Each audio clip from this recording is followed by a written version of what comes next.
Yo, what's good, y'all? It's your boy Malcolm, and I'm here with another YouTube video. Today, we are going to be ranking Ben 10's original 10 aliens. And I'm just talking the original 10, not the like extra ones he got added on in the original series. I'm talking the first startup 10 lineup. We're going to be ranking those 1 through 10 as objectively as we possibly can. So that means don't get your feelings hurt if your favorite isn't number 1, because my favorite isn't even number 1.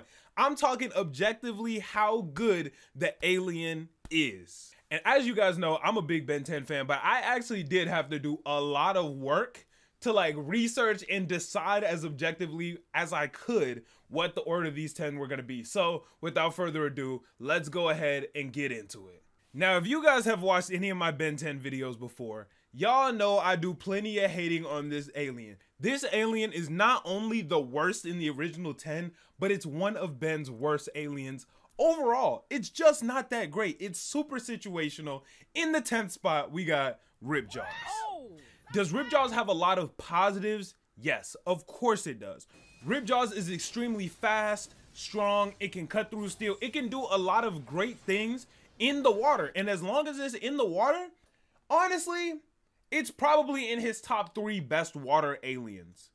But if we're taking it outside the water, it's absolutely useless. Ripjaws gets dehydrated extremely fast. It's super prone to fire attacks. I honestly can't think of a single reason why you would ever intentionally hit Ripjaws if you're not in the water. All of Ripjaws' positives, Ben has better aliens that can do that on land. So if you're not in the water, Ripjaws completely useless. That's the number 10 spot. Easy. And not to mention, a lot of people argue with me about this. Ripjaws is just ugly as hell. I'm sorry, I hate to break it to you. It's ugly as fuck. Like a lot of y'all be like, oh, it looks so, it does not. Ripjaws looks super ugly. Its teeth are all messed up. The eyes look, it looks like a stupid fish. I hate to break it to y'all. That's number 10 and it's staying there, no debate. All right, next up we have Wildmut. I'm gonna be honest with you guys. Ever since a kid, Wildmut has been one of my favorite aliens in the original 10. It's probably Ben's best tracking alien because it has an incredible sense of smell and sight. Like it doesn't actually see, but it can like kind of see, which makes it incredibly good for any type of reconnaissance missions. And then when it comes down to combat, Wildmut is also pretty strong, fast, has very sharp claws. It's a pretty useful alien in a lot of settings. However, when we're talking about the rankings, there are other aliens that can do that stuff better. Not the tracking, but it can do the fighting and all those other things better, and the tracking just doesn't outweigh those. Not to mention, Wildmut can't speak, which makes it incredibly hard to communicate with anybody working in a team. And then because of its super sensitive hearings, it's very sensitive to like loud sounds. So like sonar attacks, or there's even been times where like aliens have clapped ridiculously loud and just completely rendered Wildmut absolutely useless. And this is what hurts for me because Wildmut just has so many positives, but if we're being completely objective and honest, Wildmut has to go in that 9th spot. It has to. And I would love to put it higher, but I just can't. I can't. The rest of the aliens are just better. Ben has a fantastic lineup. So I'm sorry, my boy, but you gotta go number 9. Next up in the ranking, we have Stinkfly. I'm gonna keep it a stack with y'all. I have always hated Stinkfly ever since I was a kid. I just never liked this alien. It's ugly, it stinks, I just don't rock with it. I've never got the appeal. Like a bunch of my friends was always like, yo, Stinkfly, it's my favorite, blah, blah, blah. And I always thought they were fucking bugging, bro. That shit is ass. But once again, just because I hate it don't mean I'm not gonna be objective. I'm gonna stay as objective as possible here with Stinkfly. Now, obviously in Ben's original 10, Stinkfly was the go-to flying alien. Yes, he does technically have another alien that can fly, but he didn't really use it to fly, and it's just not made for that. Stinkfly is made for flying, which does make it pretty useful in the original 10 lineup. And Stinkfly can also shoot out 2 different types of goop. He can shoot out like the sticky goop, and then he also has like a flammable one that like he can shoot out and it'll light up and explode and shit like that if someone shoots fire at it. It comes out of his eyes. Like, is that not creepy? I know that, bro. I know that shit is creepy to y'all. Stinkfly also got that sharp ass tail that can like cut through metal and stuff like that. And I didn't know this, but I found it during my research. Apparently Stinkfly can also shoot out gas. For some reason, in all of my years watching Ben 10, I do not remember it ever shooting out gas, but I guess it can. Like, it's like toxic gas, methane gas. Like, he can shoot a bunch of different gases, which is odd to me, but all right. And then we got Stinkfly's weaknesses. 1, it fucking stinks. 2, the wings are super brittle. Like, it's very easy to stop Stinkfly from flying. And when your biggest thing is flight and you get stopped from doing it pretty easily, I can't put you too high. If it gets wet, it makes it really hard for Stinkfly to fly, and it can drown super easily. Even though Stinkfly does have some positives and it was the only flying alien in the original 10, well, actually, no, I just remembered there are 2 flying aliens in the original 10. I forgot about one of them, which is ranked higher. But yeah, if we're keeping it a stack, Stinkfly gotta go number 8. As I said, I put a lot of time into this list, and if I'm being honest, it was extremely difficult for me to do the 7, 6, and 5 spots. They're all so close together, it's really hard to decide which aliens go where. Like, I made my list last night before I recorded this video. I made a couple edits just a couple seconds ago because these aliens are so close. They're so useful in a lot of different scenarios. It's just hard to decide which scenarios are worth more. So these next ones are gonna be kind of tough to really put definitively, but I'm gonna do my best here. Let's go ahead. All right, we got gray matter. When I was watching Ben 10 as a little kid, I always hated gray matter. As a kid, gray matter was small, so it felt very useless. I didn't feel like it could do very much at all. Ben would always pick him on accident, and then it would be in a situation where he was supposed to fight, gray matter would get fucked up, and overall Ben would take the L. Once I grew up and really looked at gray matter, you understand how important the intelligence of this alien is. Its biggest positive is being Ben's smartest alien, and that's not just in the original 10. Gray matter is Ben's smartest alien across all of the aliens he got in his Omnitrix. Even though Brainstorm would try to say otherwise, but we know gray matter's smarter. And then as much as I used to hate on its small size, when you use gray matter properly, its size actually becomes a weapon and a tool because you can fit in small spaces and it'll help you do things better. And then another positive for gray matter is it's also aquatic. Like, it has gills, so it can breathe underwater and swim and shit, which I think is pretty cool. As much as its size is a positive, it also does come as a negative because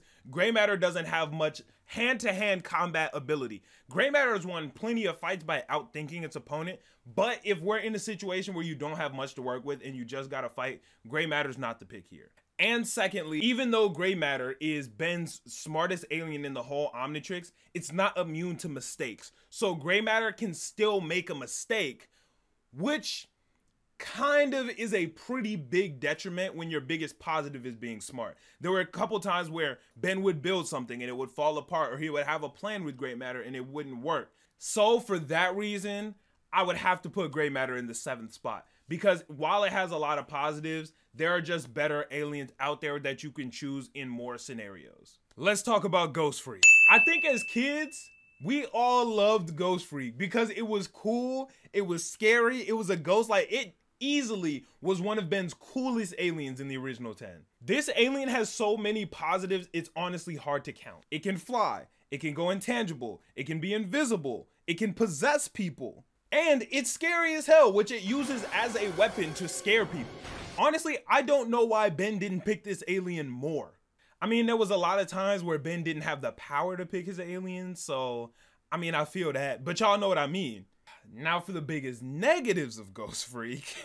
Its intangibility isn't all powerful, so there are some materials that Ghostfreak can't go through, and he has to do it consciously. So like, if you snake Ghostfreak when he's not paying attention, you can still hit it. He has to consciously activate that intangibility. Also, while Ghostfreak can possess people, if your mind is strong enough, you can reject his possession. So if Ghostfreak tries to like jump into your body and like, you know, try to possess you, you can fight back and knock Ghostfreak out. But for the biggest negative of Ghostfreak, it's fucking evil. This motherfucker broke out the Omnitrix and was haunting fucking everything. Like, I would love to put Ghostfreak higher on the list, but like, it's an evil ass alien. There was a period of time where Ben just couldn't use it and shouldn't have because it's risky as fuck. The shit is evil. I'm not picking it either. Like, Ghostfreak is cool as fuck, but it's just not worth it for the evilness of the alien itself. I'ma have to put Ghostfreak at number 6. My boy, Upgrade. Out of the original 10, this was my favorite alien as a kid. Honestly, I still think it is my favorite alien out the original 10. Upgrade has an amorphous body like Goop, which makes it really hard to fight against it because it can keep moving and transforming to get around your attacks, which is awesome. But we all know what the biggest W with Upgrade is. It can upgrade fucking any technology. And not just technology. It can upgrade shit that's not even electrical. It takes over computers. It can hack them. It can take over a train, make that shit faster, or a car. It can literally do anything. And we know that that is such an OP ability in today's time. Even when Ben 10 came out, it's always been an OP ability. Especially in a world that already has alien tech. Upgrading alien tech just makes that shit even better. I mean, shit, look at Malware. He was one of the main villains of Omniverse because he was so fucking strong. That species is just goated. Granted, upgrade does have some downsides. It's made of nanites, so like electromagnetic attacks can hurt it. It's susceptible to fire. And while it is amorphous, like a strong enough force could pull it apart and like rip it apart, which that fucking sucks. So for those reasons, I'm gonna have to put upgrade in the number 5 spot. My boy Accelerate got the need for speed. We all know Accelerate's positives. It's fast as fuck. And people don't realize just how big of a positive speed is to any type of fight. Not just fights, for any situation really. It has enhanced reflexes, enhanced dexterity, which really makes that a force to be reckoned with.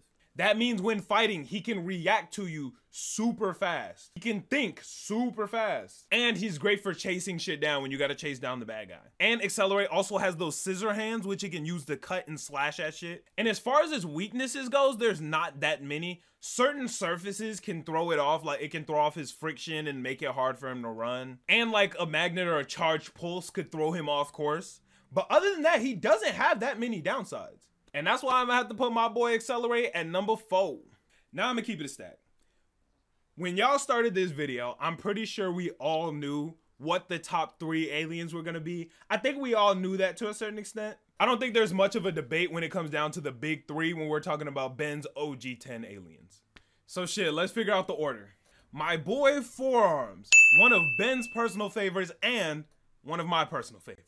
We're talking about Forearms positives we already know. He's durable and he's strong as shit. When it comes down to a scrap, there aren't many better aliens to pick than Forearms. If you want a straight up box, he got them hands, 4 of them. Forearms has gone toe to toe with Vilgax, other Tetramans, and really any fucking alien you could think of. Forearms got hands for him. Honestly, Forearms' biggest downside would probably be his speed. He's not crazy fast because of how big he is. And that doesn't even mean he's slow. He's just slower than some of Ben's other aliens. While Forearms is fantastic, the other 2 are better, so I gotta put Forearms in that 3 spot. Next up, we got my boy the hothead, Heatblast. Heatblast has fire and ranged attacks, but don't get that twisted, he can also scrap. We've watched Heatblast throw hands too. But obviously we know what his biggest positives are. It can shoot fire.